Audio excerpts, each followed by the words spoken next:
for listening. It starts with like the whole paranoia when it comes to competency. You take care of that, you're competent.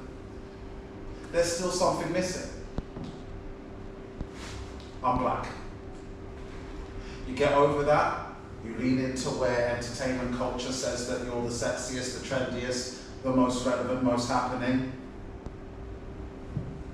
You look at the financial hierarchy that surrounds you with the omnipresence of evil, and nah, you're not nailing it. You're looking at the best of your women and where they're looking. As loyal as they stay, not where they're living, where they're looking. You know, jurisdictional politics aside. And you don't really feel like you're it. It's a numbers game in terms of what speaks from the inside of our accounts and the rest of it. How many black banks are there? It's not us. So why basketball? It's exciting. I liked Thundercats as a kid. Bouncing off couches to being able to reach the hoop with a table tennis ball. Then a tennis ball. Then a mini football. Then a football. By the time I'm dunking an actual basketball, my age group of girls are forming an orderly queue. Very sexy. What, like harems? Harems, that's not haram, so but they're all in kind of cahoots about it, so they're comparing notes. So I must be pounding cake with a certain level of sufficiency.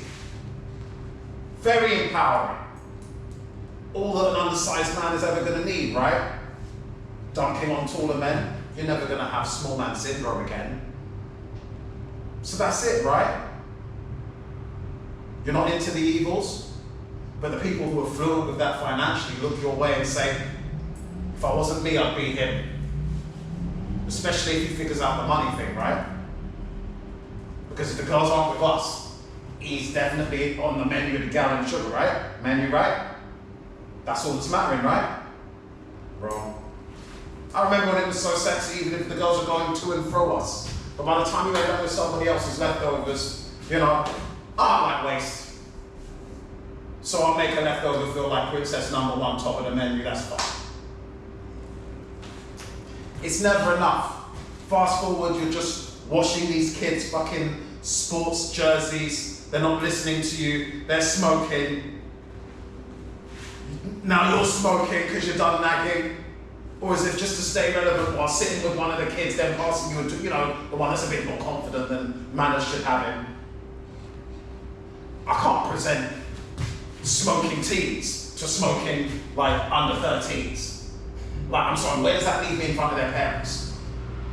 That's literally my last line of if I'm gonna be getting with somebody out here. I swear to God, I believe it. I'm living on nothing, I'm stretching the pennies, and any kind of pedigree that I come from in terms of from whence I came becomes more irrelevant by the nanosecond. And if it's not coming from anything that I've achieved from myself, then it's literally speaking against me before I even speak on it. I hear this thing like this kairos versus chronos. Like chronos is like the stoical, the masculine. It's basically to the beat, to the pattern. It's all about men when it's time, and we're determining that it's time. It's like the antithesis of the kairos being the feminine, the nature prompted. So the feminine is it's time because nature says so, and then chronos has to react to that because she tells you there's bun in the oven, you get the idea. And what is my thing with girls who've already had bun in the oven? Can't I have something that's basically not been touched? Because whether you get somebody who's fresh out the oven or somebody who's been around the block, if you know what I mean, they treat you the same. So I've got this complex where maybe I'm not good enough for somebody who, you know, is all virginal and the rest of it.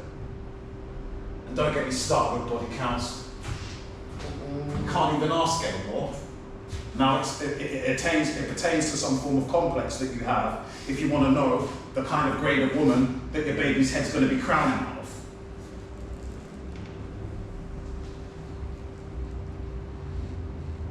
Do I want to be justice? Does justice exist? You can have it.